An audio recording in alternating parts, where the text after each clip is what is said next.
Alright, I'm back.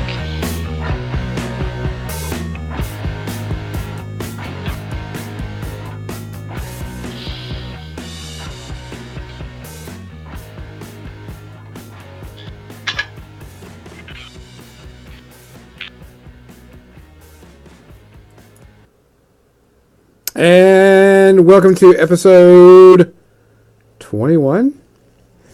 I think that's what we're at right now, John. Kathy's 21. Kathy's being a little bit too serious on our podcast. This is a serious and professional podcast. We don't act crazy on this one. Never, ever. Guys, welcome to episode 21. We're going to talk the Legion CID and the 5x5x5x5 event that came up at our store. And try to have a good time. And before we get started, let's do our tradition. Kathy, what are you drinking tonight? I'm drinking rum and diet, and I'm drinking coffee. John, what are you drinking? Well, I got a screwdriver, but unfortunately I ran out of orange juice, so it's going to be a little heavy on the vodka, so it's going to be a pile driver. Yeah, my hand slipped, and there was a little more rum than I was planning on in my glass. Mine today is water. If you were listening to us on the pre-ramble, you will understand why I'm drinking water. If you are not, didn't listen to the pre-ramble, you can actually go join our Patreon, subscribe to the $1 level, and get it for free for later on. With that said, we have a big announcement to make, guys.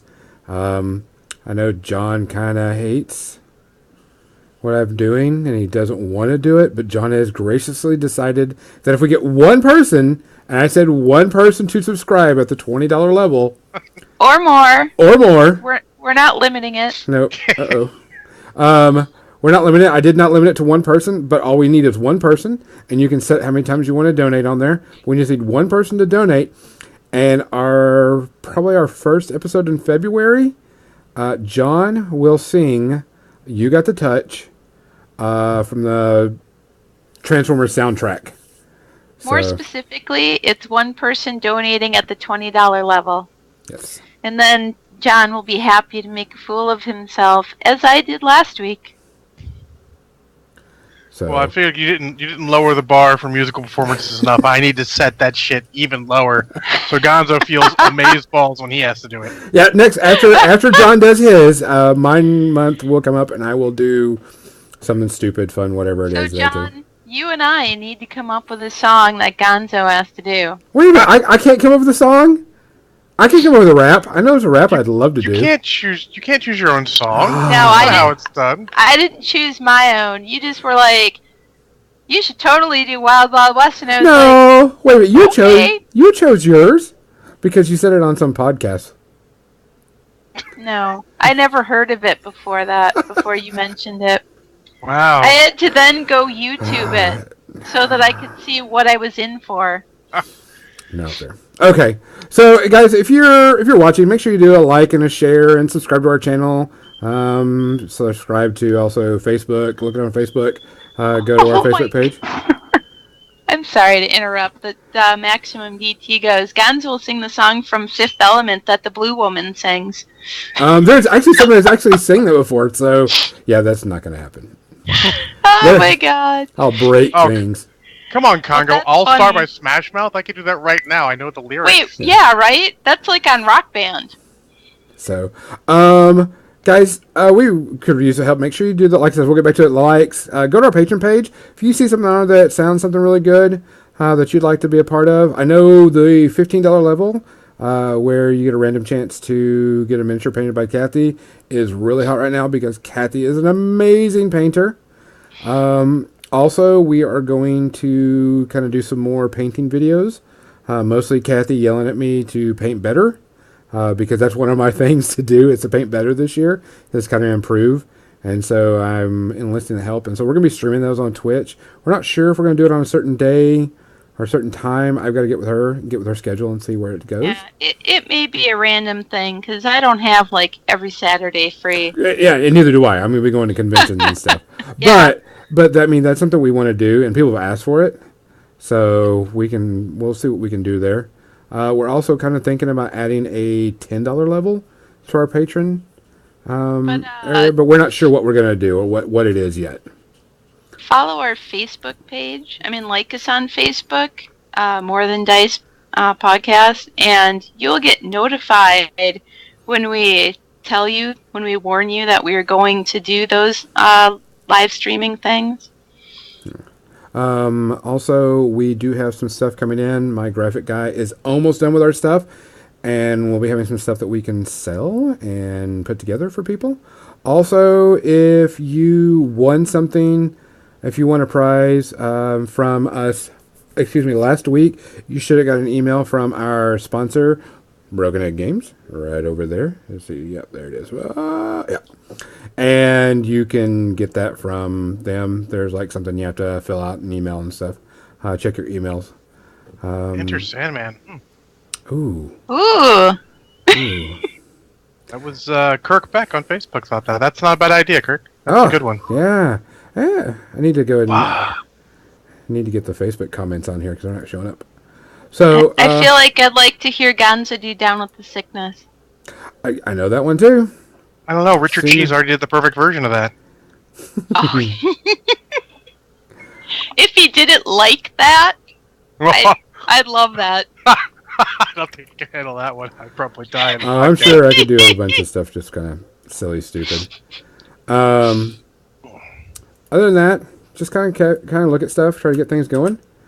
With that said, let's go with the 5x5x5 thing. There is, I didn't even know there was a thing, but I guess there's a board game challenge that goes out to people called the 10x10. I've never even heard of it. And it's to play one board game 10 times, to play 10 board games 10 times within a year. And I thought that was interesting. And so my buddy Carl Morgan, which runs Metagames and also does War Machine Weekend, came up with the 5x5x5x5 challenge. And what it is you pick a faction. It's for Warmahordes, but I'm sure you could play it with anything. You pick a faction, and you keep that one faction over the entire gameplay. You pick a caster, play that caster 5 different times against 5 different factions. You then do you do that again with another 5. You do it 5 times. So you're playing the caster 5 times against 5 different factions in 5 different scenarios. Everything has to be played at your local store. Has to be played. We're doing it at a 75 point level and a steamroller level and steamroller packet. But he added something else. If you paint 5 casters, 5 jacks or beast, 5 solos, 5 units, that's another part. It's a bonus. And what our store did, what I thought was really good, is if you complete it, you get a special War Machine themed t-shirt. If you participate in it, you get 10% off the faction that you're playing, which is great. And he's going to have random prizes and stuff done. So, I mean, this is really up to your store to do it, but I don't see why you couldn't do it as a gaming group. You could do it with, you could probably do it with board games. I mean, like they do it. You could do it with video games. So, I mean, it's up to you. I thought it was a really cool concept. I don't know. John, do you think you might be able to do something like that with the store you go to? God, no. Why not? We don't have enough players. The first thing I thought of when I looked at your list, I was like, oh, that's really cool. And then my second thought was, there is no way on God's green earth we could do this because it just requires too many games being played. Okay. So it doesn't sound like much, it's 25 games, but you're also 25 games against 25 different factions and different scenarios. It's a lot of restrictions. It makes it hard for a small community to do. So if you're a smaller community, you'd probably want to make it the 3x3x3 challenge or something. Okay. So you want to scale it back for whatever your local group can do. Gotcha. So it's not that you couldn't do the challenge. It's you need to tweak it a bit. Yeah, because honestly, if I tried to, I thought about it. If I tried the challenge, I wouldn't be able to get it done in a year. Gotcha. I mean, I literally, if I were to play on a weekly basis, I'd play against the same 2 or 3 peoples, and while we'd get the 5 scenarios, it wouldn't be 5 different factions. Crap, if it all turns out poorly, I could play against just the same faction in both of those guys. So you could yeah, probably do maybe like a 3x3 by 3. try. I could try that. I don't know. I mean, it could be difficult. Like I said, we have a very. I mean, I don't want to say it's non-existent because our meta is all tournaments all the time right now. When we had a discussion during the pre-ramble, which you guys missed, it was really good. It was there's no casual play at my. There's just not a lot of people playing Warmahordes right now. Which I mean, that's something that we were talking about in a little bit in the pre-ramble. We kind of got sidetracked, but that's something that's because it's my store is not. I don't want to say they're not casual, but we're heavy in the tournament scene. Mm-hmm. So we go to a lot of tournaments. We do a lot of tournament things. We got a lot of tournament players, and so we do a lot of stuff like that. And so I can be playing a game, and there's probably 4 to 7 of us on our Monday and Thursday game nights. And as soon as I'm done with one game, I'm getting another one right in after that. Or I'm playing that guy, and we're switching up lists or factions, and we're just doing stuff nonstop. Yeah, on a weeknight, we can't get 2 games into the store. Like, literally, no one's going to be able to make it exactly at 5. We all got off work at 5 or later. So we get in at 6. The store closes at 9. There's no way we're getting 2 games in. Oh. See, our store guy, he will stay open late if we're playing. They might stay open late, but we're basically rolling the dice on whether or not the Magic Booster Draft takes a long time or not. Oh, it's contingent on that? Yeah, being able to stay open later than 9, yes. All right. So, I mean, I think it's definitely got some good good ideas, a good concept behind it that you could make work on a smaller scale, but you'd have to give it some thought on what your local group could do. Yeah, I mean, you could tweak it definitely to do like a 3x3 or something like that. Mm-hmm. That way it makes it a little bit easier for smaller metas and smaller groups and smaller games too. Because I know that, what was it? Who said something about like you couldn't do that on like Twilight Imperium or Axis and Allies, and I was like, yeah, I got that. I could see that going on. That could be an issue because you'd be lucky to get any information on that. If you're on Facebook, guys, John's monitoring that right now because for some reason it seems to not be coming up on our Twitch feed. So, John, can you monitor that for a bit? Yeah, absolutely. If anybody has any questions, thanks. And it also depends on your local store. Luckily, our store owner is a super awesome guy. He has a ton of stuff, and he's a big player, and he does all this stuff. So he sometimes he'll stay quite a bit later than normal, but then there's days he's like, get the hell out. So we just have to get all that fun things going. Mm-hmm. Kathy, what do you think about you? What do I think about what? What do you think about that from you? Do you not play enough? I don't play enough. It's the same old story I've been telling. We don't have a local game store, really. Mm-hmm. All the game stores are at least 45 minutes away, so it's not terribly convenient. If we're going there on a weeknight, we're battling through Chicago rush hour traffic to get there. So we're not going to get there very early. There's not going to be a lot of time to play. So that's why I find myself not playing the games as much as I would like to. I get together with friends once or twice a month to do board games. And then my Monday night D&D game, and that's kind of all the gaming I do. I was supposed to play some Necromundo with my friend Dave at the Adepticon meeting today, but he and I both had to cancel, so that didn't happen. So did you cancel the Adepticon meeting, or you had to cancel the game meeting? Oh, the meeting went forward, but Dave and I both couldn't make it. Gotcha. I was all like, I didn't get to sleep until 4 a.m. and I was in a cocoon of blankets for for quite some time this morning. How did DEFCON go? Because that's my first big con coming up. How are y'all doing on that? You almost ready? Well, I mean, we're doing Fort Wapple. We're doing the Hobby Hangout, Mm-hmm. the Hobby Lounge, not the Hobby Hangout. Uh, it's just a bunch of people getting together, sitting at tables, painting models. It's a fun social thing.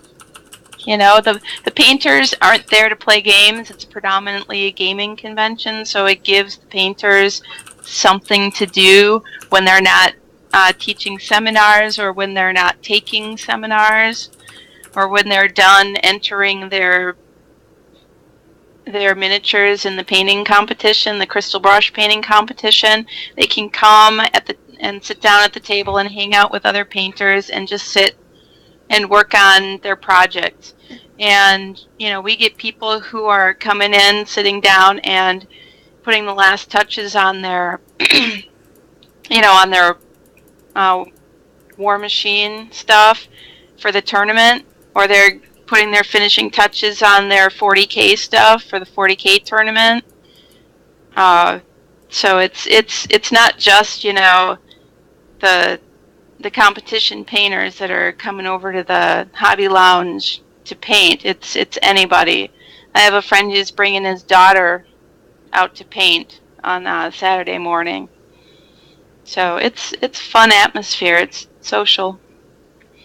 So And that's I have a question for you. Now, last year was my first year ago at Adepticon, and y'all have the rule that says everything has to be painted.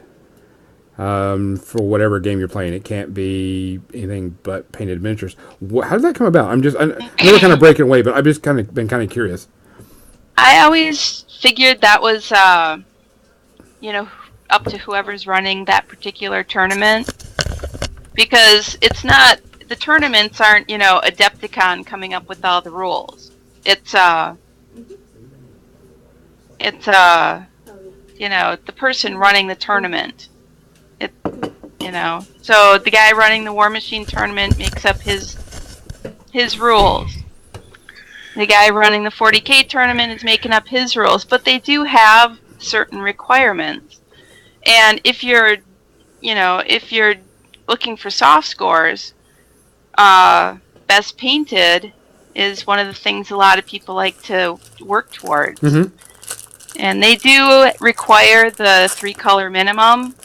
Yep. And, there are those people who think that primer counts as one of their 3 colors. Well, if it's black and I'm dry brushing, doesn't that count?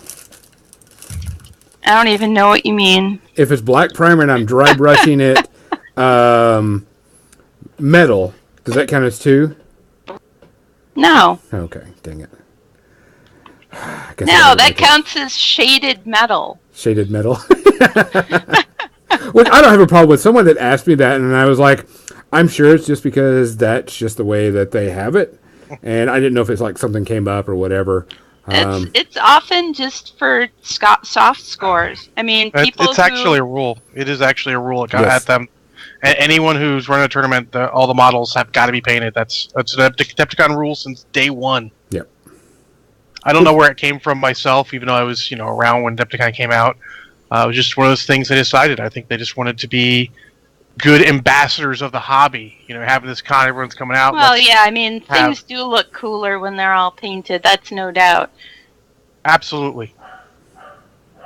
You don't want to spend all your time working on your army and then go up against a guy who's just got some, gray plastic on some cork bases.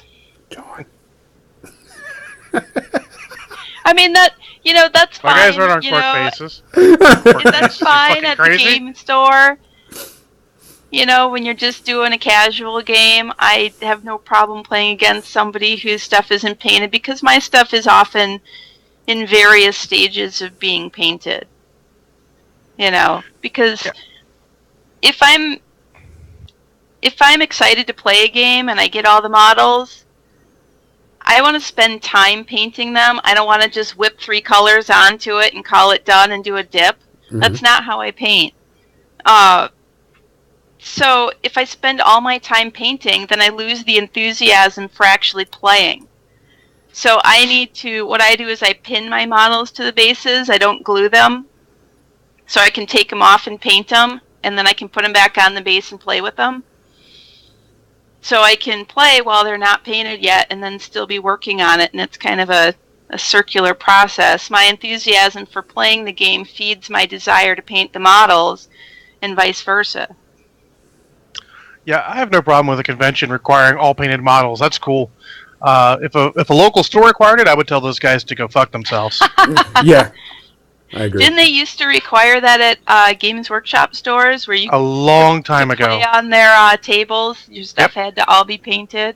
And then they realized people weren't coming out and buying anything because they didn't have all painted armies, so they just wouldn't show up. Yeah. So their sales were going down, so they changed Yeah. it. All the sales, even paint sales went up because guys came in, they still wanted to paint their stuff, but they didn't get that chance to use it in process. So, and really, it was also it's a culture idea, and I know everyone loves painted models. Everyone loves to rag on people who don't painted models, but please remember that is your hobby. Do not force your hobby upon someone else. If someone else wants to just have all unpainted models, hey, more power to them. As long as you're getting enjoyment, I'm all good.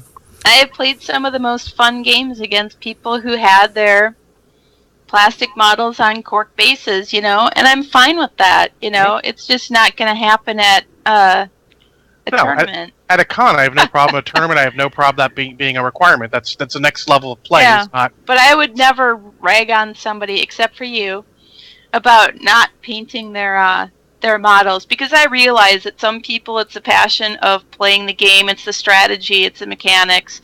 That's where their passion lies, and other people, they just want an army that looks pretty. I've painted more than my share of an army in my day. It does not bother me at all. Oh yeah, I've painted 3 or 4 metric fuck tons of models, and honestly, working at Games Workshop broke me of wanting to paint a lot because some of the deadlines for White Dwarves were fucking silly. I think it was the one I had to do an entire Gondor army in less than a month. It's not like they planned it 2 months ahead of time. They're like, oh, this is going to be in the next issue that we're going out there. You need to or the issue after. You need to have this done in like 20 days. And I'm like, ugh. Well, I guess I don't have free time anymore. Yeah, I remember the guys at the bunker having to speed paint that stuff. And what they would do is enlist the aid of some of the people who hung out at the hobby bar, just the customers, and just like give them some free stuff to help them get this stuff painted. I don't know if that was supposed to happen, but it did. I know that, and that's what happens when you have those crazy, insane deadlines. Yep. Yeah, because when I went to Adepticon my first one, I was painting my Kador, and I was like, I enlisted my local guy. I'm like, dude, I need these things done now before Adepticon because I'm not going to have enough time to do them. And he's like, okay. I go, I'll trade you a Cephalix army for everything. He's like, deal. I'm like, okay, good. We did get a question, I know in the chat that I saw, that someone asked if we're going to do a podcast at Adepticon. Yeah, that was in Facebook. Well, we'll probably live stream some stuff from Adepticon. Yes. We are not going to have an official, podcast, but I know that Kathy and I will be doing some Facebook Live stuff if we can get some things going. We may get together and chat up about things, and I've never been to Fort Wapple, so I will definitely try to get some stuff at Fort Wapple. So we will be doing some stuff, but it won't be an official podcast.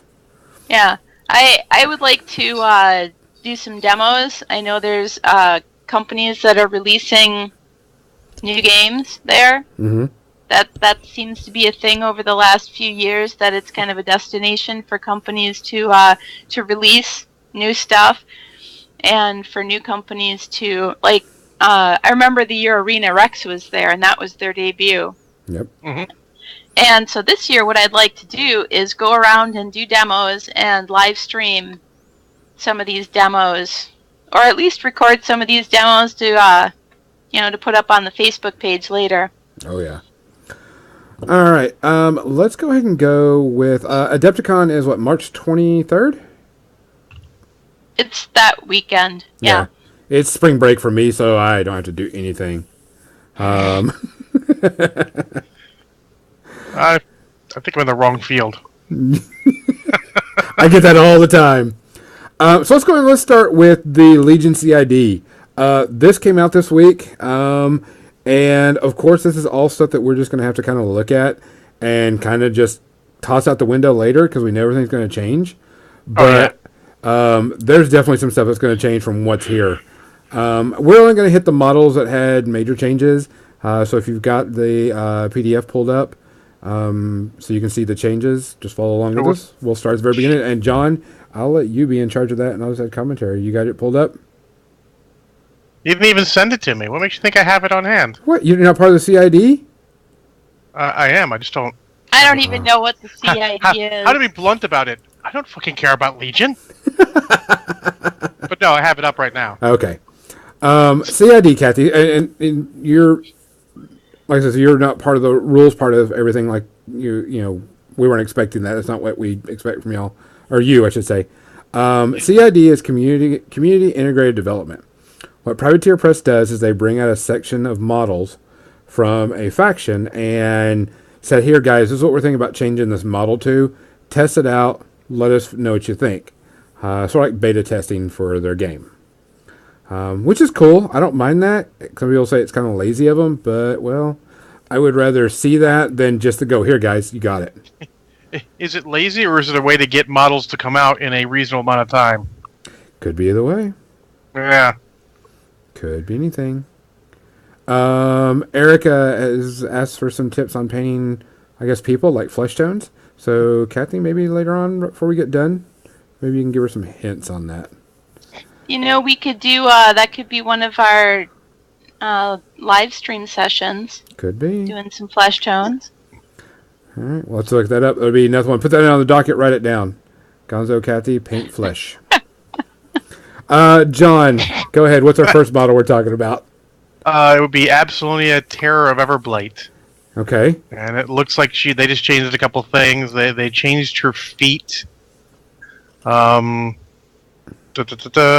Which basically heals all her battle group in her control area, and also gives her models rapid healing. And rapid healing is when they get damaged by an enemy attack. After the attack is resolved, remove D3 damage points. So it doesn't help if you're dead, but if you live through it, it's not bad. So pretty much it's almost like what, Doomy 3s? Similar. Yeah. Similar. Yeah, it's not as, it just heals them all back up. It's not basically giving you a time walk sort of turn, because Doomy's tends to give you a time walk worth his beast. It's not worth even messing with them on that turn. But they also replaced two of her spells. They got rid of Aggravator and Forced Evolution. Forced Evolution was pretty horrific on a couple of their models, so I'm not surprised. For Playing God, which my local Legion player says is probably going to get errated because it seems a little much.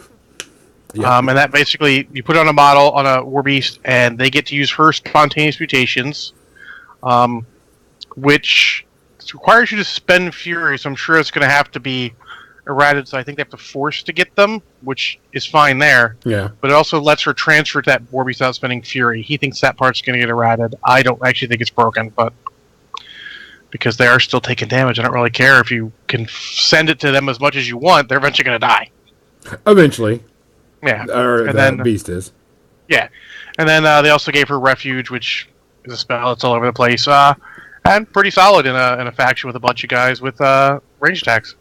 And she's pretty War Beast heavy point-wise, too. I mean, 31 is pretty big for War Beast, so you can definitely see her playing complete War Beast faction. Yeah, mostly War Beast, absolutely. Resourceful's good. It lets her use a couple of upkeeps well without really hurting her stack. So it's pretty solid. I mean, it's good changes. The next one's actually a brand new model, which is Amok the Truthbringer, and he's just a Legion Blighted Ogren Solo. Highlights of him are pretty much that he is an attachment to the Warcaster. Mm-hmm. He's an 8-box attachment, which is pretty cool. He's tough, like Ogren do. He has Arcane Void when a model is model's command ranges target enemy spell. Spellcaster immediately suffers D3 damage points, sort of like the Void Tracers for Ret. He also has Exorcist, like that one Menoth Jack. All within 10 inches, enemy model salute incorporeal. He's got... he gives Rise to all the Ogren within his command range of 9, which is pretty cool. Yeah. He also has Rise, and he's got Spiritual Conduit. While his Warlock is in his command range, they get +2 range on spells that they cast themselves. So, he's pretty solid. I mean, pretty cool. He's a 5-point attachment, but no, I mean, it's good to have options. Some casters don't want the Succubus, and he'll be a good option for them. We're going to go back to what Xander just brought up, because I was reading it too, that playing God, they only get the spontaneous mutation that Epsilonia uses. They don't get to choose whichever one they want. Oh, okay, that's so fair. That makes it a whole lot easier. Yeah, absolutely it does. I think the transferring damage to the effective Warbeast without spending Fury, I think that's going to be something. I don't know. I think it could go as it is. I mean, it's not that big of a deal. You know, yeah. I don't look at that big of a deal. You're still hitting her less armor probably for more damage. So yeah, you'll be spiking that Warbeast pretty heavily. Yeah, so we'll see. Let's keep going. Animag, the Doom Feaster, is a new Warlock. He is Fury 7, which is cool. He's another medium base Ogren Warlock. His feat, while in his control range, friendly faction warrior models gain Dark Shroud, and the melee weapons gain Grievous Wounds. That's not a very good feat, but I mean, it's not bad, but it's not great. I can see that being pretty decent for the simple fact that the Grievous Wounds, that's more against, of course, Warbeasts, but definitely the Dark Shroud, your armor is all dropped down. Your entire army is just now a whole lot easier to kill. Yeah, but if I told you gave +2 strength and models in your control area lose tough and couldn't heal, you'd be like, that's a fair feat. This is not as good as that. Gotcha. But I mean, it's not bad, but it is unlikely to get nerfed down. It's more likely to get better. Yeah. He has tough snacking. Funny. Ritual Slaughter. When another friendly blighted Ogre model destroys any model with an attack in this model's control range, immediately after the attack, model can cast a spell without spending Fury, but he can boost the damage rolls even though it's out of activation. That's pretty cool. That's really, that makes up for his feat being kind of lackluster, because that's pretty legit. Well, and the thing is you're going to have to be up there with that caster to do that. You're going to have to control area. Yep. So that's it's in his control area. 14 inches, yeah. You could be pretty close. And honestly, first you can send your high mat model in first. He'll kill somebody.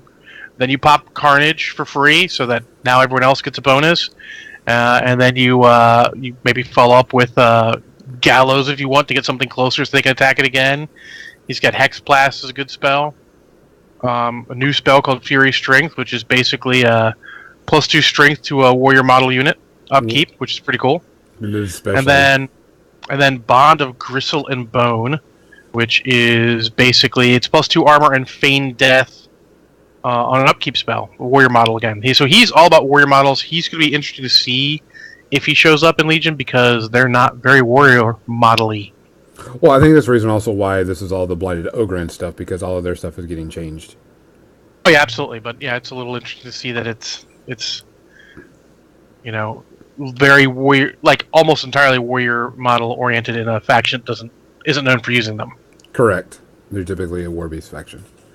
Let's go to Archangel. Archangel, the Draconic Aura changed, so now basically he casts it for 1, and within 10 inches of this model, you get +2 damage to fire damage rolls. Mm-hmm. Just fine, that's perfect. I mean, it's a model that can take some damage in there. It went up to Armor 19, which helps. And then his Dragon Breath has continuous fire. Also, I want to say that also the if you're within 10 inches, continuous effects don't go out. They don't expire. Oh, yeah. That's fairly important, because you're like, I'm just going to flame everything, and everything's going to die next turn, most likely if it didn't do this turn. Yeah, it works a lot better than his old one. It does sort of the same effect as they wanted, just charisma combo. The Blightbringer is the one I had the problem with for the Animus. His Blighted Breath change, we'll start with that. I don't know how it changed, but Yeah, it looks pretty much the same to me. So they say it changed, but Withering Ash doesn't affect models with immunity to fire. That's what it is. The Withering Ash part of it. Okay. But his feet, Boiling Blood. Oh, yeah, Mouth guys, yeah. He went to 35 points in Mat 6, both of which are good changes. Yep. And then Boiling Blood no longer rolls to hit. It automatically hits, which I think is bullshit for a one-cost Animus. It's really going to make warrior models unable to kill him, which is already a fucking problem in the game, and why exasperate it? And its fire continues effect automatically. It's. I mean, I guess it is actually only once, but still, it's pretty silly, and it'll be even sillier on a caster. Yes. I mean, I think that might see some tweaking. It probably should be. I mean, I know they don't like to make self-cost Animuses cost 2, but they either to make it roll to hit, or they're going to have to do something. And the reason why, because you can do it while you're in melee, and it's a spray 8 POW 10. Also auto fire, which is important. So yeah, you might take the damage, but then they're going to die next turn probably. Yeah. So interesting to see. Blighted Oak and Warmongers just changed points. Unyielding is in green because Unyielding is changing for everyone. That just gives you +2 armor versus melee damage. They're testing that out, as they mentioned before Christmas, I think. And that's actually a really, really important change. Because I know many times that Unyielding, because of course I play Kador and I play Karchev, and Karchev has Unyielding, but you have to be engaged with him and all that blah, blah, blah crap. And it never really worked or did anything. People knew how to get around it. So it was almost not there. Yeah. I mean, there's like Magnus. I've had a lot of times where Magnus 2, he gives his Jacks Unyielding, and it didn't matter because they were getting crit knockdown or whatever. Mm-hmm. And it's like, but I like making it easier. I'm all about making it easier and making Blighted Warmongers cheaper so they actually match up versus War Spears, who were the go-to, is a good idea. Yeah. I think the Unyielding change is great for the entire game because it simplifies the rule. Mm-hmm. And it's just, all right, any melee damage, I get +2 armor. Yeah. No question about it. Oh, I'm engaged and I take damage from another source. Do you get the bonus? That was a question we got all the time. Yep. So, next is Blighted Rotwings. These were interesting. Yeah, they're speed 7, mat 5, def 13, armor 11. 7 for 6 models and 12 for 10. They have flight, as you'd guess from something called a Rotwing. Mm-hmm. They have finisher, so they get additional die and damage against damage models. And while in base to base this model, any model suffers -1 defense. So at mat 5 is going to deceptive. If you can get base to base, they're actually mat 6, which is solid. And which you could easily get a model in base to base, no problem. I mean, 14-inch run. You do the auto run charge, and you're like, all right, well, this guy's just going to run up, and everybody else is going to charge. This guy can't make it to melee. He'll just get in base with somebody instead. It gives you a reason to get in base. Correct. They're only pound strength 9 though, so they're cheap. And I guess Legion likes cheap infantry. I mean, if they want infantry, they're going to want some cheap ones. And the new Ogren guy could do some good stuff with them. Yep. +2 strength, make some strength 11 with finisher. You can do some damage with Jack then. POW 11 Webmasters do a good job. So, definitely got some potential. Yep. The Carnivian went to 18 points. I think it was 19 or 20 originally. Yeah. And his... was that? Go ahead. I'm agreeing with you. Oh, yeah. And his spray got continuous attack fire, which is fine because he's still only, Rat 4. So, he was fine. He was a little overcosted. No one was using him. This is a good chance to see if it'll get him back in. Yeah, I mean, I know a lot of people just didn't take him because of his cost. But I think Spiny Growth should have changed that already, but I don't think they're factoring that in. Yeah, I mean, he only not at one cost. Yeah, I mean, he only went down 1 point, so it's not a huge thing, but it is definitely a good thing. Mm-hmm. Then Chosen Everblight, which are those Ogren Centaur dudes. Mm-hmm. Speed 7, mat 7, armor 17. They are pretty expensive. They're basically cavalry costs, but they do have 8 boxes each, so that's good. Mm-hmm. It's 12 for 3 of them, or 20 for 5. They do have cavalry. They have Pathfinder. They have tough. They have rapid healing all the time, which is cool. And they have resistance 3. So they're basically their version of heavy cav. Correct. And Brutal they're charge on him makes him really good. Yeah, so it makes him POW 15 charges, which is good. And, boosted charge because cavalry, so Mat 7 boosted's awesome. And the mount attack is POW 14, so, they're immediately a solid cavalry choice. Oh, and also a crit knockdown on the mount is actually pretty nice. Knockdown, yep. Good solid. And then Golab, who is the new caster's War Beast. He is speed 7, he's mat 7, he's 13-17 defenses, Fury 4, so pretty solid there. 17 points, 30 boxes. He has sprint as an animus. I know some Legion guys are like, is it okay to give anyone sprint in Legion? And I'm like, yeah, it's fine. He has, trust me, as circle player, sprint is not. And those Legion guys are like, even on big, mean, nasty casters like Thagrosh or something. Fine. He's flight. He has finisher. He has veteran leader for blighted vultures, so they get +1 attack rolls. So technically up to mat 7 there if they get in base. He has entropic force, so within 5 inches of him, any models lose tough and can have damage removed from them, which is probably going to be the biggest problem there because he's a beast that has that inherently, and as we've seen in the past, giving a model that inherently is probably not going to end well. Yeah. His Carrion Feast, when a living or undead model is destroyed within 5 inches of him, you can choose that model to be removed from play. If it's removed from play from that, it doesn't generate a corpse, and this model can heal D3 damage or remove D3 damage points. So that's cool. It's basically a ranged version of snacking. And then he's got his bond. And Animag is apparently a her. I did not know that. Yeah. It's a female blighted Ogren Warlock. So cool. Yeah. He gets both of them if Golab's in Animag's battle group gets Swarm, which is basically like getting concealment. So that's pretty cool. Seems like a solid War Beast. Like I said, it's only 14 and 13 for its powers, so it's a little on the low end. 13, 17? No, it's 14 and 13 for its powers. So it's Beast power 14. Gotcha. I was looking at defense arm rifle. I was looking at something else. But that's really a weapon master because it's got finisher, so as soon as it's hurt. Yeah. So this is probably the one that's most likely going to be hit one way or the other. Then Gorag Rotten Eye, who is a Blighted Ogre Warmahordes command attachment. He's an 8-box, mat 7 as you expect from them. He's got Berserk like they do. He has no quarter, which is pretty cool. Mm-hmm. Quarter is a good solid mini feat for a unit. It's doubly so for a unit like the Warmongers. Most interesting, I would say, is that he's got a paralyzing gaze. While in this model's command range, any models with line of sight, this model suffered -2 defense. I have a feeling this is going to change.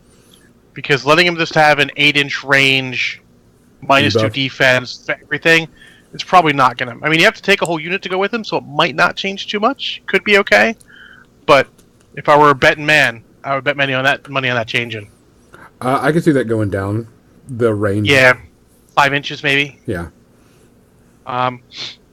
He's got a great mace, POW 14, and +2 to charge attack rolls, so mat 9, which is cool. And then horns with crit knockdown. So he's pretty cool. Yep. The Ravagore just went down to 16 points, which seems fine. I felt like they were a little overcosted once they lost their auto fire potential on their Blight Blast, so seems good. And it's actually a significant price drop too. 3 points is actually pretty big. The 3, I thought it was 2. I thought they were 18. No, they're 19. Oh. That might go up because that's pretty bargain, but I'm comparing to stuff that hasn't been changed yet, so don't mind me. The Scythian also went down to 16. I think we might be seeing a lot of heavy War Beasts go down. We'll have to wait till the next Hordes one to come out to see if that's a trend or if it's just Legion ones are overpriced. They don't have the best defensive stats, so it might just be a Legion thing. Because the Scythian was 18, right? Scythian is 18, yes. Yeah, so a 2-point drop, pretty significant. Let's see, Thagrosh, his feat, this is Thagrosh 2. his feat changed from the utter bullshit and no one knows how it really works version it used to be, where everyone gets to attack again, and it was utterly silly. Instead, it becomes he casts Manifest Destiny without spending Fury, and then Warbeast and his battle group beginning of their activations in his control range can charge or make slam or trample power attacks without being forced. Which I think Which is still pretty good. Yeah, I think that's still a pretty good one. He also went up to depth 14 and up to speed 6. He got magic on his Blight Fire spray. Spray.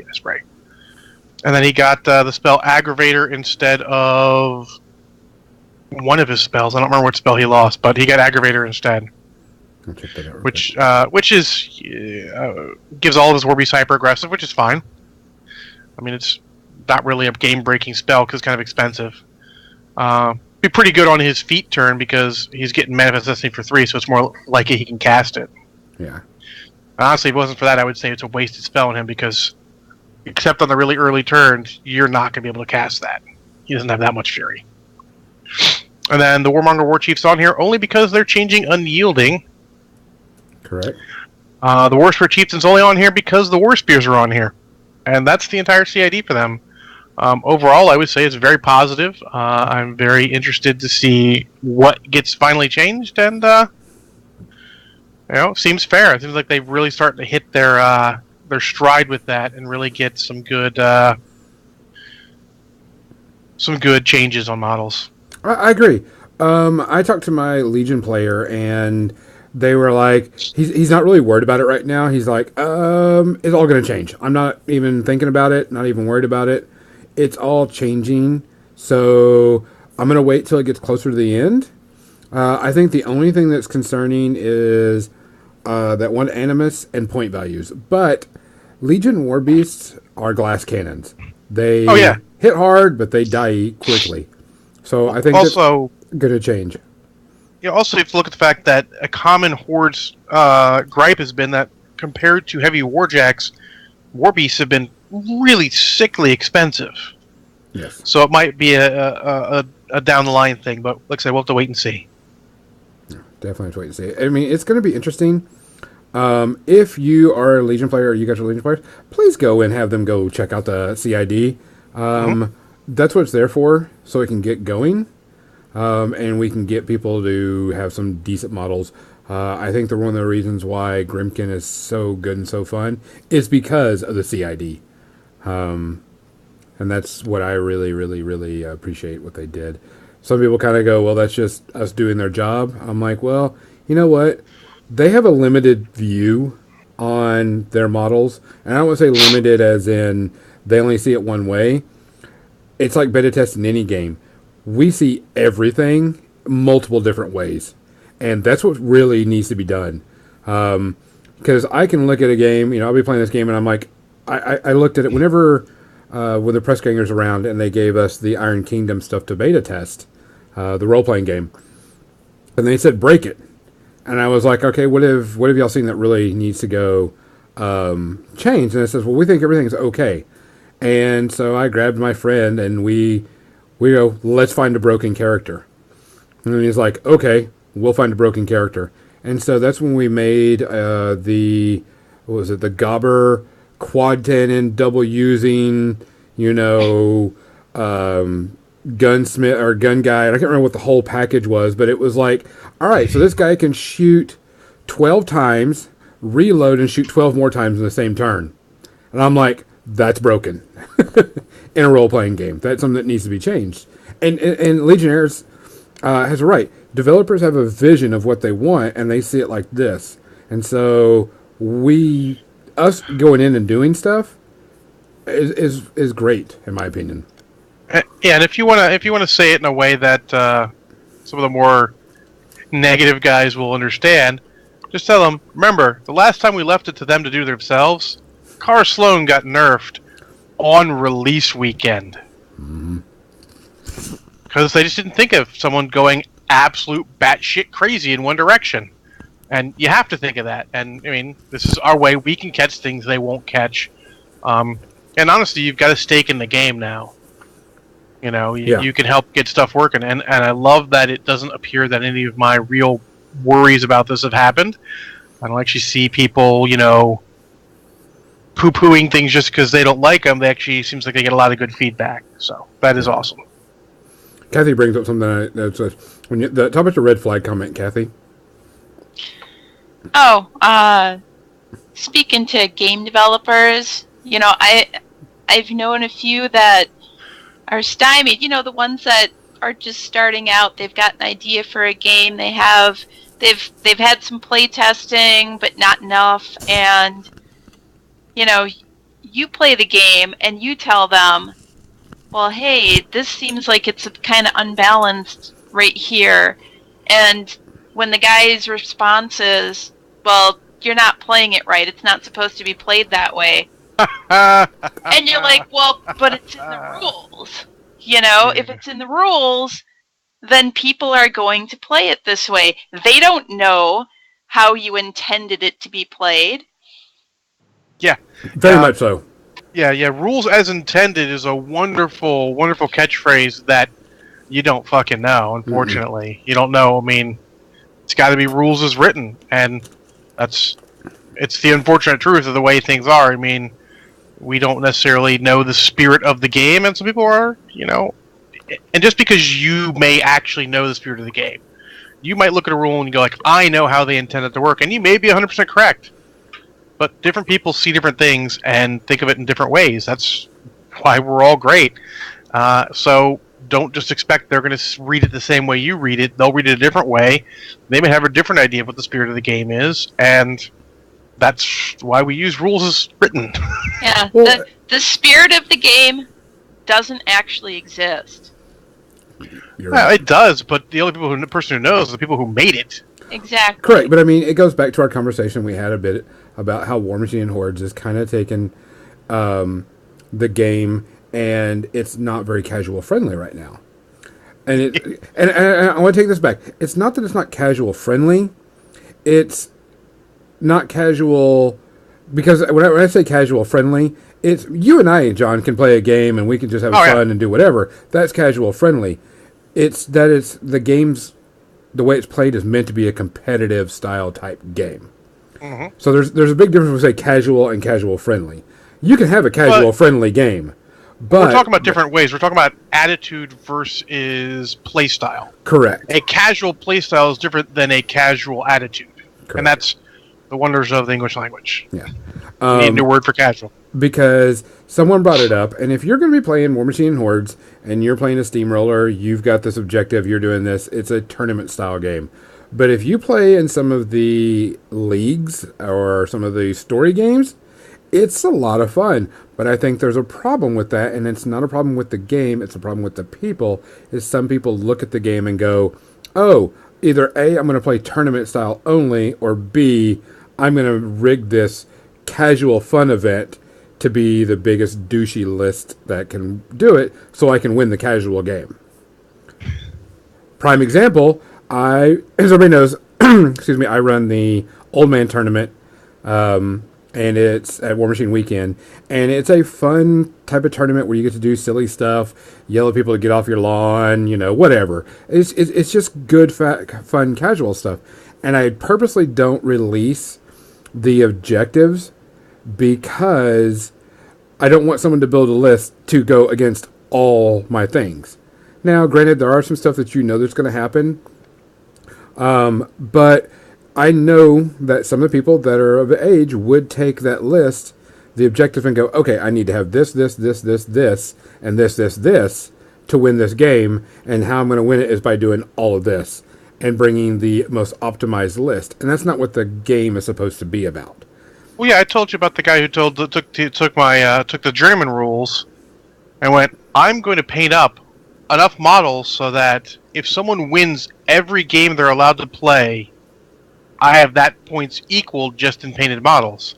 Correct. And then I'm going to go play games. And I'm like, congratulations, it's week 4 and no one wants to play anymore because you fucked it all up.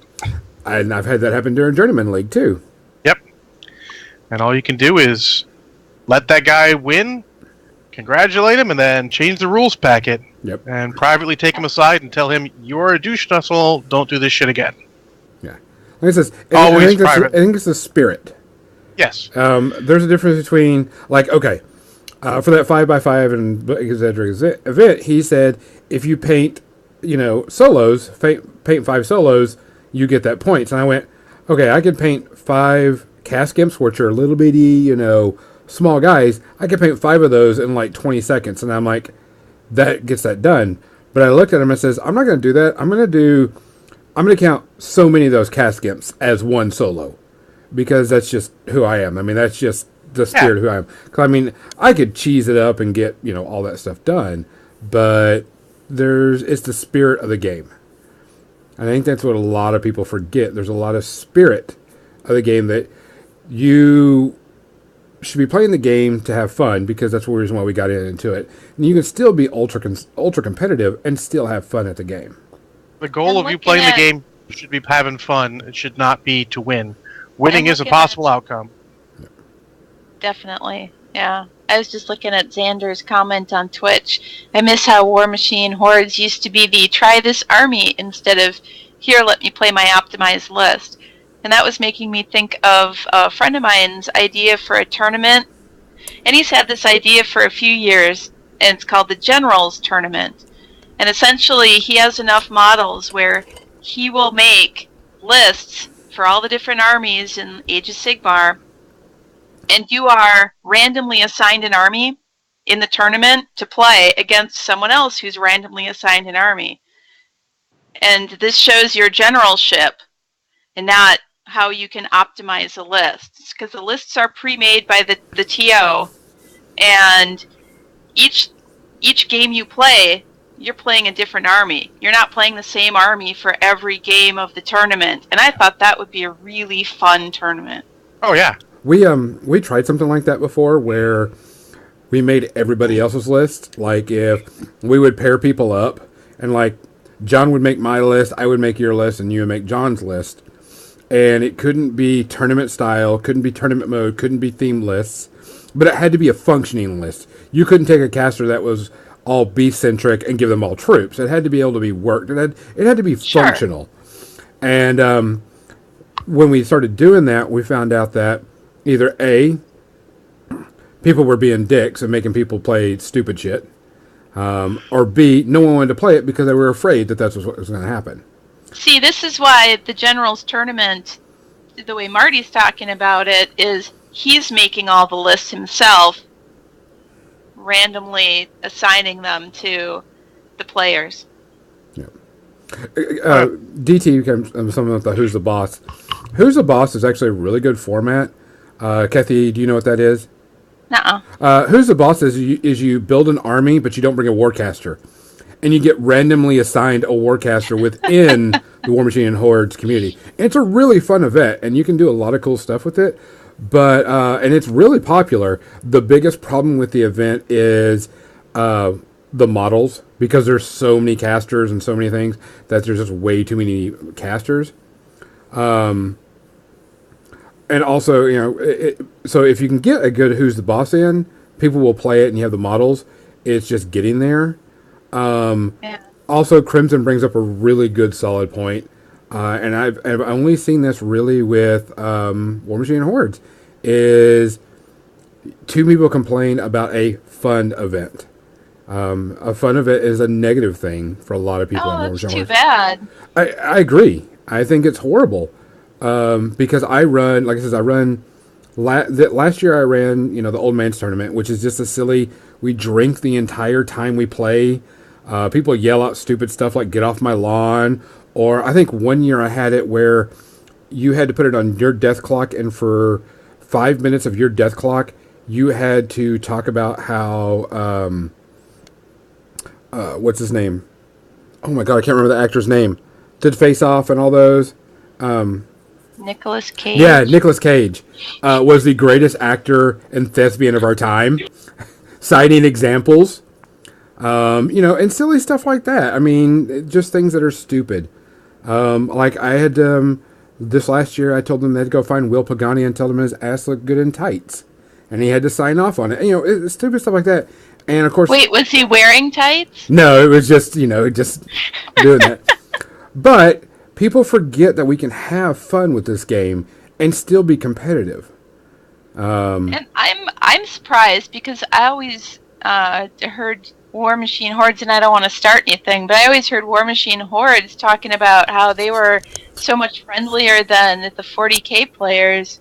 But I have some friends at Adepticon who run a 40K friendlies tournament, and they vet every single list to make sure that it's not going to be beat stick, that it's going to be in the spirit of the game. We go back to spirit of the game. Essentially, you kind of have to lay down the law for the spirit of the game because, it really doesn't exist. Everybody has a different definition for the spirit of the game. So these guys kind of have to force people, to be in the spirit of the game and not bring their, ridiculous over-the-top armies. Well, and this year's, I just wanted to say, this year's theme is Bill and Ted's Excellent Adventure, so that should be hilarious. But I mean, they make a good point. Now, don't get me wrong. War Machine Hordes is a great competitive game, and it has one of the best communities I've ever been in. But it is super competitive. But the good super competitive players are also some of the most friendliest and nicest players in the world too. Tim Banky is if I tell anybody if they want to emulate how to be a good War Machine and Hordes player, it's Tim Banky, because Tim, not only is he super nice, he will tell you all the tech, he will tell you how to beat his army, he will tell you how to beat everything, and he's a really good solid tournament player. But I mean, there are some people that are like, oh, I'm not going to tell you what my list is or what my list does, but I'm going to secretly bring it at this tournament and wow and surprise everybody. And so that's kind of been one of the problems with it. But I think it's more of a people problem. John, I can't hear you. Your mic's muted. Mic's muted. Part of what they talk about, what they mean when they talk about the community so much better, stems from, I'll give you two examples of me at sort of cons as tournaments. At War Machine Weekend, when I went right before tournament, I'm chatting with everyone, and everyone's super cool. Guys are like, oh, let me go get you a drink or something like that. They're super friendly and, want to talk to everyone new. Correct. I'm right before, the night before a tournament where there's 40K and War Machine being played. I'm introduced because I know Rob Bear from Spiky Bits. We go pretty way back. I'm back there. He buys me a drink, which is cool. And then I introduce myself to the rest of his buddies hanging out there. They won't even shake my fucking hand. They're like, "You're a War Machine guy. Whatever, dude. Go away." Yeah. Like, that's sort of the difference, You get guys, you get Nathan Hoffman going, "Here's a beer. Sit down and play a board game with me." He barely knew who I was. You got guys who I'm trying to introduce myself as, standard level of introduction in society, and they're looking at you like you're a fucking idiot. And that's generalizing. Not all 40K players like that, but it's I see it more with 40K guys who play seriously than I do with War Machine players who play seriously. Well, I mean, when Adepticon was primarily 40K and fantasy, I mean, it's mostly GW stuff. Mm-hmm. And, Lord of the Rings. And I would hear the fantasy people saying disparaging remarks about the 40K people. 40K people are saying disparaging remarks about the fantasy people, and guess what? They were the same remarks. Yep. Oh, yeah. I'm like, no, it's that way in every single game. Every single game has that element. You're not special. You're not better than the other people for playing your game. I'm sorry. Yes. Yeah. And as a community of We Got Your Back, as a whole, War Machine and Hordes has been the best community ever. I've never seen a community that will spend money on someone they don't know because someone got their army stolen, or give money to a charity because of something that happened to somebody. They are so into that as a group. Everybody watches everybody's back. I know one year at War Machine Weekend, we leave our armies out on the table and go drink for the night, and we expect them to be there in the morning. Most of the games you couldn't do that. But I know that whenever there was somebody that tried to walk away with someone's army, they got the beat down. The entire group got him and beat him down and got his stuff back. We look after each other quite a bit. Now, yes, there is a super competitive, and you've got your select players that have that one-track mind of, I'm going to win at all costs. That's what I'm going to do. Don't talk to me. And they got that narrow vision, and they forget that people do this also as a game, and we all want to win. We got to just live with that. We all want to win. But they got that narrow vision. But I also know that those people that are like that with every game, not just War Machine and Hordes. And I hear that. They're like, oh, that guy used to play Guild Ball, and he was, that narrow vision guy. But that's kind of how it is. Yeah, the more people that are going to be playing a game, the more you're going to see those kind of people in that game. When the game starts out small, like Malifaux when it first started, and there weren't so many people playing in all these different tournaments across the country, you could say it was a really friendly community, and it still is for the most part, but now that there's so many people participating in tournaments and everything, now you're starting to see those assholes coming out. Yeah. And you will. Let's go. It is actually 8:10. Let's switch over to media section. I hope everybody watched some good quality movies this week. No. Sorry. Kathy. Huh? Kathy not watch movies? Yeah, more or less. Hey guys, I also want to thank I've been reading. I also want to thank Tectonic Dan. Sorry, I have to turn down my heater a little bit. It's getting a little hot in my room. For being our sponsor. He's our sponsor for our media section. Guys, if you really like his stuff, go check him out if you need pre-MDF stuff. He has some really cool terrain. Go and check him out. Tell him we sent y'all. And I'm sure he'll hook you up with some really cool stuff. Tectonic Dan is a wizard with the laser cut MDF terrain. Yes, he is. It's amazing. He's also a wizard, Dan. He's also a really awesome guy.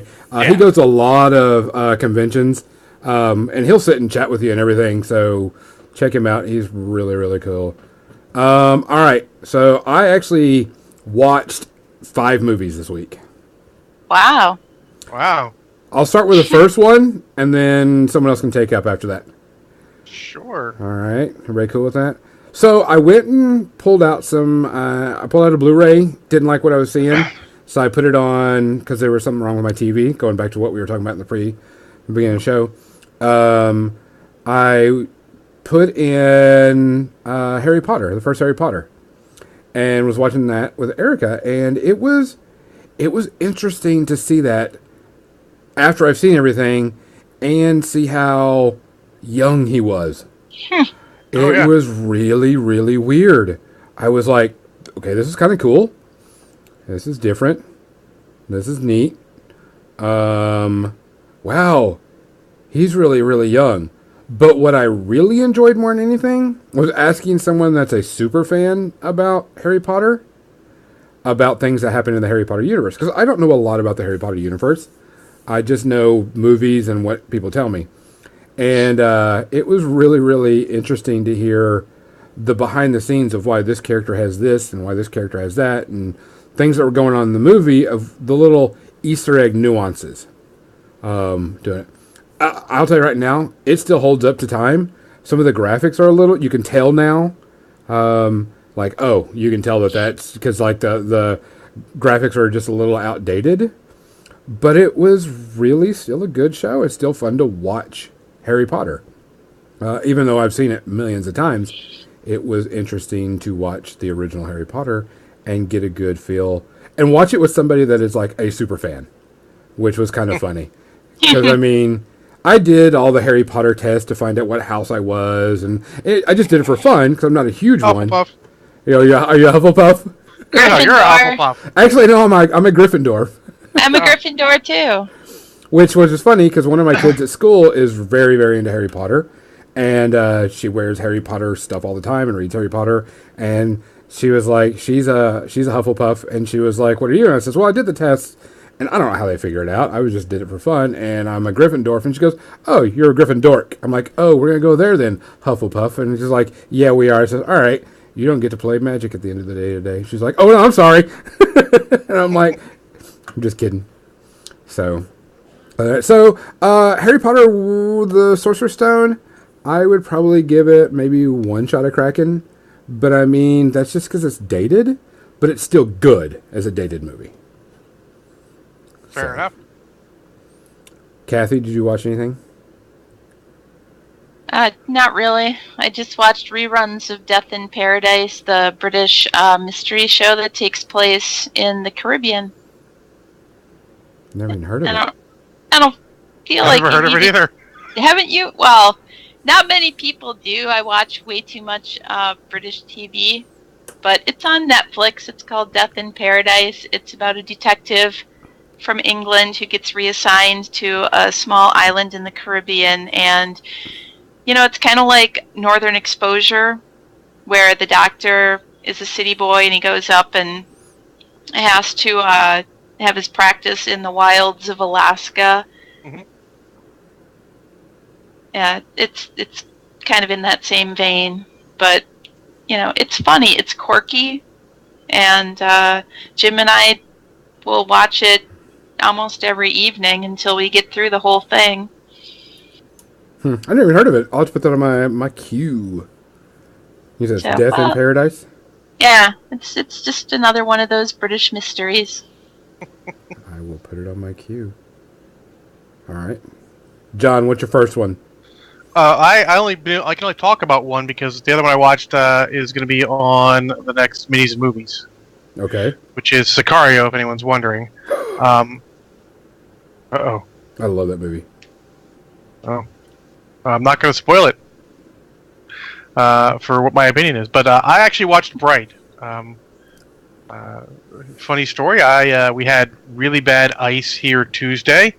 I go out of the apartment or the house on Wednesday, and I slip and fall down twice.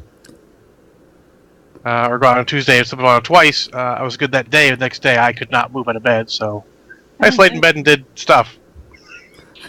So I watched Bright since you guys had recommended it. Myself and Terry Masson from Feet Turn, I think it was, the old podcast in Australia.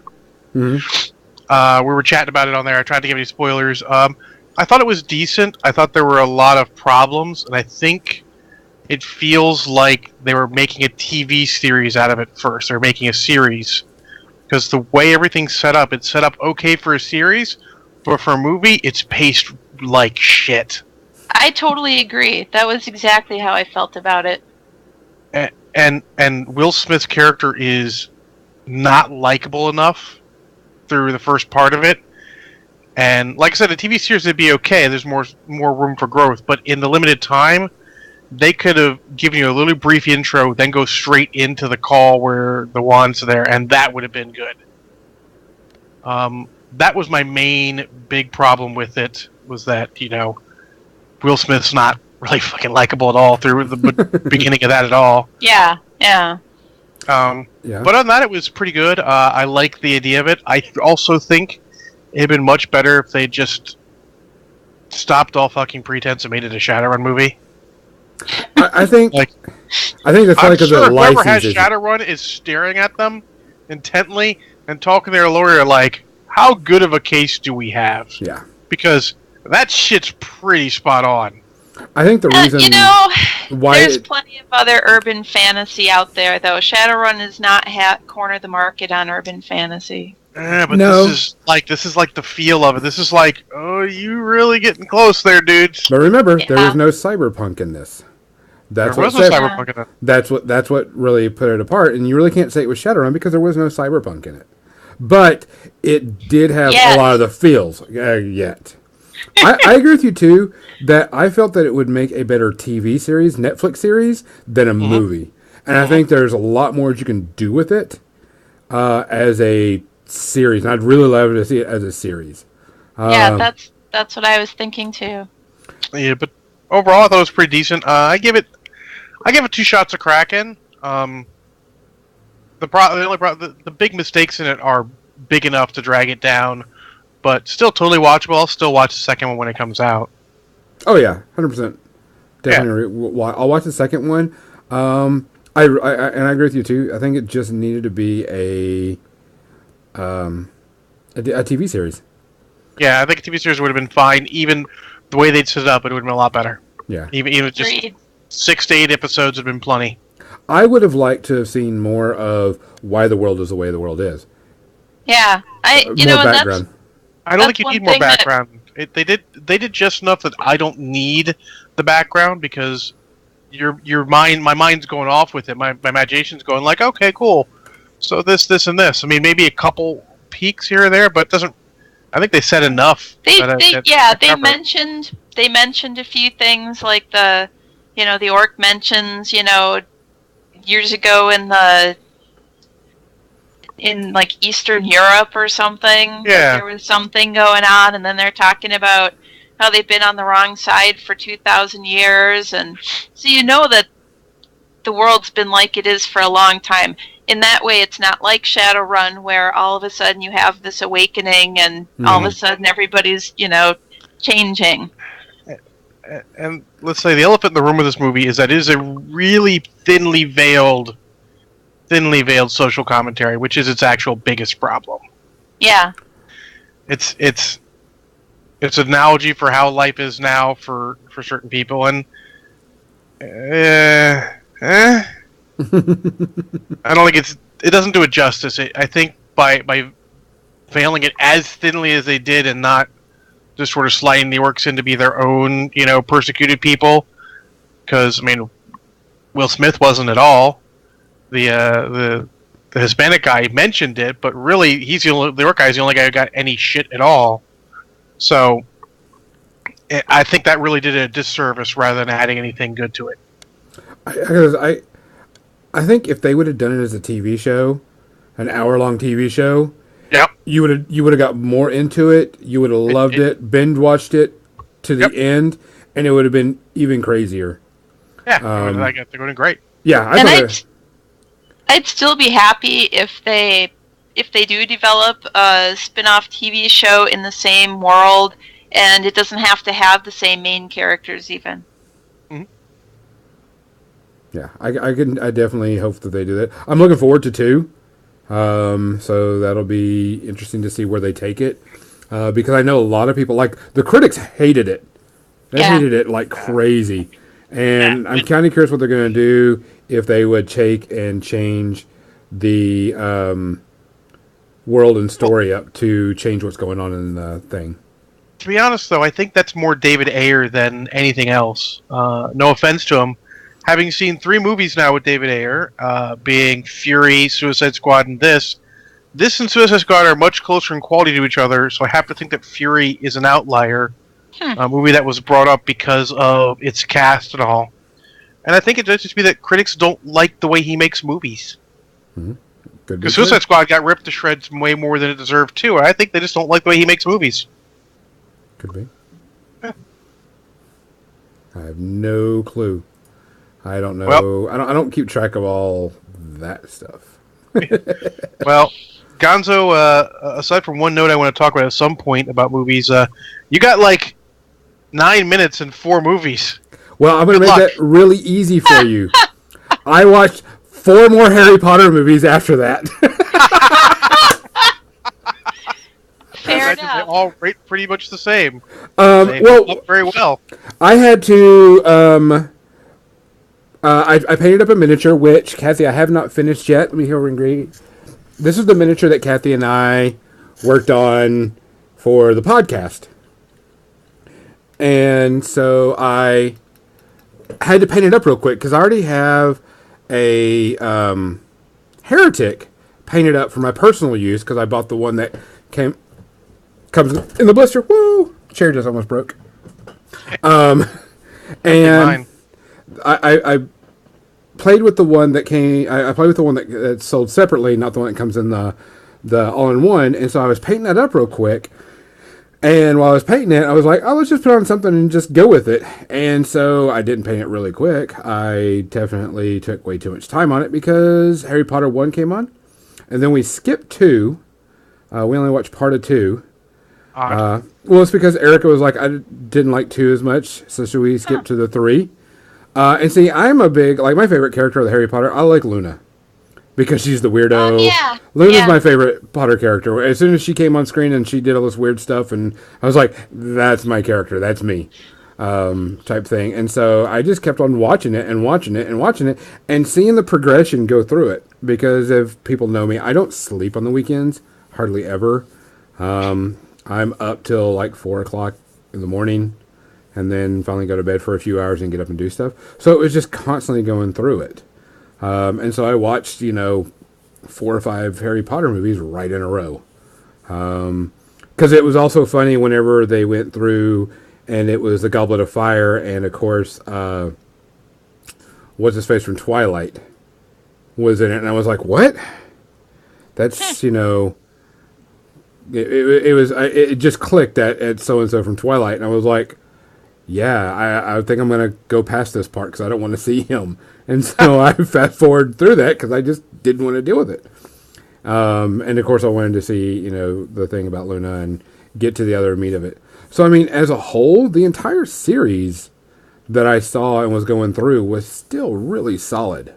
I really, really enjoyed the thing. It still holds up great. So there was we don't have to go into great detail. If you're a Harry Potter fan, the movies are always going to be awesome. And then, of course, the series, 1 or 2 shots of Kraken, if anything. But if you're a super fan, you're not going to care at all. Which actually, watching that makes me want to see, Fantastic Beasts 2 coming out. I'm cautiously optimistic about that, too, because I liked 1. And so I'm ready to see the second one. Other than that. So that was my 5 movies that I watched to spoil everything. Fair enough. That's no matter. Well, the other thing I want to talk about is if anyone looked at my personal Facebook or on Twitter, you saw the links my friends will go to get me to watch a movie. Oh, I didn't see it. What did they do? Yeah. My buddy Rob wanted me to go see The Last Night with him a lot, and I said no every time. Mm-hmm. I jokingly said, if you buy it for me, I'll watch it. So he bought me the entire Transformers collection on Blu-ray to watch. Okay. He also got googly eyes and put them on Optimus Prime's eyes last night. I saw that. Which is awesome. They've since come off and been glued again and come off again, but because it's on the outside packaging, I might actually put them on the actual DVD case when I'm done. I did see that. So I see to decide if I want to do that for the main podcast or save it for minis and movies. I'm thinking I'll do it for the main podcast, or I'm sure at some point one of those is going to require me to have a movie emergency. But I think I'm going to talk about that for I don't know if it'll be next week, but coming up here soon. So, well, I guess that's pretty much it, guys. Anybody else have anything they want to say? Any movies? Movies for next week. I have a friend coming over. Trollton Heston used to be a patron, doesn't really have time anymore with a kid on the way, but we have a movie night with him and his wife and my friends, and we make sure he sees all the movies he missed. This time it will be 2 wonderful martial arts classics of the 80s, being he's never seen a Jean-Claude Van Damme movie. Oh my god. So we're going to show him Bloodsport. Well, yeah, that's not bad. And then we're going to follow it up with another 80s classic, which is Barry Gordy's The Last Dragon. Yes. Oh, hell yes. So I'll be talking about those next week. Show enough. Show enough. Who's the baddest mofo? That movie, that's the one I've told Erica that she had to watch that one because she was like, I was too young for that movie. No kidding. You're like 20-something. That's a must-see movie for anybody. So that's next Sunday. Expect to hear about those next Sunday. I actually need to start watching. A friend of mine from work was saying that he watches a TV show called Alone, which is like a survival. They prep these people for survival, and it's like 10 or 12 people, and then they send them out into the wild, and they have to film themselves alone. And whoever's the last person wins like $500,000 or something like that, or 100,000. I don't remember what. And he was telling me that it was really interesting because they prep the people. And they don't tell who's out there, so you don't know if you're the last one out there or how many people quit before you. And they had this big old Marine or Army guy that was like, I'm the baddest motherfucker here. I can stay on this island forever, and I could be here, and I can survive. And he showed me a clip. They dropped him on the beach, and like some wolves howled. He was like, nah, fuck this. I'm out of here. And I'm like, wuss. So that's when I'm going to start trying to see if I can watch that. I got to find out where it's at for free. Because I don't have the History Channel. Because that's history. Yep, that's what I don't understand. But that was something I'm going to watch. I think that's all of my movie stuff, besides stuff that comes out recently. I know some new movies or shows are coming out, so I'll have to wait on that. I don't know what movies are releasing. We're in the dark times of movies. We're in the yes. God, I hope something amazing that's unexpected comes out in the next week or two. Yes. Yeah. So other than that, guys, I think that's it. Make sure you check out our Patreon account. Make sure you like us on Facebook, like us on YouTube. Come and visit us on our Facebook page. Also, keep up with your hobby streak, guys. That's real important to get some hobby time in, some fun time. And hobbying does not have to be painting and building miniatures. It can be playing. It could be rearranging your hobby room, because sometimes you have to fix your stuff up. So that can count also. Also go to the hashtag Hobby Streak Facebook group, where you can post it if you don't want to clutter up someone else's page. With all your stuff, because I mean, do it once a day. It's a lot. If a lot of people are doing it, it's a lot of posts being spammed in one group. So you know that the people in the hashtag Hobby Street Facebook group are interested in seeing your pictures. Yes. Of what you're doing, the projects that you're working on. Yeah, we're all interested. Everybody's in there like, ooh, that's a cool way. It's a cool thing to do, especially when you're doing different styles. So look into that. Join that Facebook group. I think we're good.